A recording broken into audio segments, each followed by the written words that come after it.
Consequently, one saying that I heard pretty regularly was that piss poor planning promotes piss poor performance. Now this adage has many different adaptations and interpretations, but my interpretation from a young age was that there was a very close, almost predictive relationship between planning and outcomes. Consequently, I became a hardcore planner. So imagine my mind state when I found out that my newlywed husband and I were pregnant earlier than planned. I felt like I was behind the curve and I needed to make up for lost time. So I kicked into research mode and had my heart in the paint. My two primary resources at this time, one was a book called What to Expect When You're Expecting, classic. And then there was babycenter.com, the most accurate and trustworthy parenting resource. I spent a lot of time on babycenter.com, and it's actually through babycenter.com that I learned about something called a birthing plan. For those of you unfamiliar, the birthing plan is a document where the expecting parents can communicate to the medical team what their expectations and preferences are for labor and delivery. In my case, I wanted a drug-free vaginal delivery, delayed cord cutting, skin-to-skin contact, breastfeeding. I wanted the most pure and unadulterated experience of bringing human life into this world. So pure that I wanted to experience something up to and including something called the Ring of Fire. I've never heard about this. The Ring of Fire is a phrase used to describe the feeling around the vaginal opening as the baby's head emerges through it. Not very pleasant, but for some reason I wanted that war story. I wanted that notch in my belt. So I put all this information into a document, put it into a little yellow binder and sat it by the door on my go bag. Unfortunately for the plan, my unborn child had a plan of his own. And it did not include vacating the premises anytime soon. So at 1 week past my due date, the doctor told me that I'd be scheduled for induction the next Monday. Obviously for my plan, this did not go well, so I spent the entire weekend researching and trying out natural ways of induction. Fortunately, something worked because my water broke the day before I was scheduled to be induced. So I go to tell my husband, and of course, I responded like I'm getting ready to prepare for some kind of major Olympic event because I have something to look forward to. I want to go through this Ring of Fire. My husband, first-time parent, was ready to go. He's like, all right, let's go. I said, no, we have some time. He's like, no, we need to go right now. Bethesda's like 45 minutes away on a good day. And I said, well, I have some time. I've done my research. I have some time.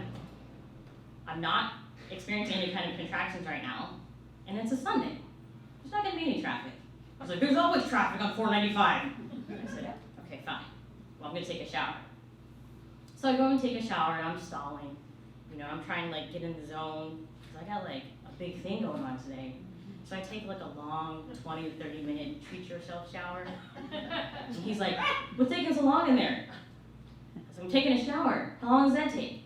As long as it takes. I guess I can only imagine that he was out there just waiting. He's like, what are you doing now? And I said, I'm shaving. What are you shaving for? That doesn't matter. And he was like, you're not the one that's going to be on display for the next several hours. Needless to say, I got my shower. So we leave, and we're driving on the way to Bethesda Naval Hospital. We're both military at this time. Lo and behold, there's no traffic, so I'm just quiet in the car, driving. We arrive to Bethesda, and we start in like a triage room where the nurse takes your vitals and tries to see how far along you are and makes a plan for what room they're going to put you in. So she gets all this information, and she goes to walk out the door, and I noticed she didn't ask me about my birthing plan. So I told her, I was like, oh, my birthing plan is in that yellow binder over there. And she's all walking me out the door, and she just looks at me like, okay. I don't think she really cares about my birthing plan. So we eventually make it up to our birthing suite, where they have like a small little couch, a chair next to me, the bed where I'm supposed to be able to sit and labor and deliver, and then a bathroom, which is a pretty nice setup. And we sit there, and we wait. And we wait. At some point, the medical team comes in and tells me that because my water broke so early and my labor wasn't progressing, they were going to recommend that I take Pitocin. Obviously, for those who don't know, Pitocin is a drug that can help induce labor because apparently if you go for too long without having active labor, then you can have a greater possibility of infection. So of course, I did not want this because Pitocin, from what I had researched, was actually associated with fetal distress and possible contributor to birthing injuries. So I was not a fan of this, but I reluctantly gave in because I said I could still most likely, deliver vaginally. So I took the Pitocin and they put the baby on a fetal heart monitor, and I became very obsessed with listening to this machine and making sure that everything was okay. At some point, the medical team comes in because the monitor's going off. And the lead of the medical team says, Mrs. Ferguson, right now the monitor's saying that your baby's in distress. But I've communicated to the doctor that, we understand that you want to have vaginal birth. So what he's willing to do is let you stay here a little bit longer and see if it goes off again. But if it does go off again, we're going to have to take you back for an emergency C-section. Because every moment of this time would be critical, he's highly recommending that you get the epidural so that we can go back and start the surgery immediately if necessary. The anesthesiologist is on the floor right now, but he's in another room. So you have some time to discuss with your husband. I'll be back. It was at this time that I got scared. And I began to spiral. Why is this happening to me? I took my vitamins, I went to my appointments. I did my research. I knew we shouldn't have come to the hospital this early. I knew I shouldn't have taken that Pitocin. That wasn't in the plan.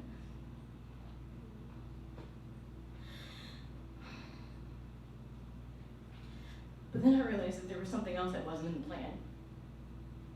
Nowhere in that plan was leaving this hospital without my baby. So then I finally surrendered. And I said, you need to do whatever you need to do, because I'm not leaving this hospital without my baby. And I agreed to the epidural. And I guess it was the right thing to do because it's 17 hours of labor. Oh, 7 centimeters dilated. The heart monitor went off again. The medical team rushes the room, and they're talking mostly to each other and not even talking to me. But then at some point, as I'm moving, someone says, Mrs. Ferguson, we're taking you back to the emergency room. I don't really remember too much, but I remember the weirdest things about this moment. Like how smoothly the wheels rolled down the hallway, and how fast the lights went by as I'm being rolled through these double doors into the emergency room.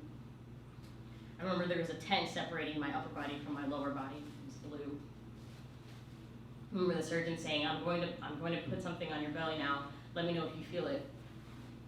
I felt something. I said, I feel that. He said, you feel it? I said, I feel that. He said, okay, we're going to have to put you under.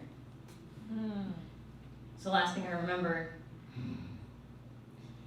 is the mask being put over my face and me inhaling.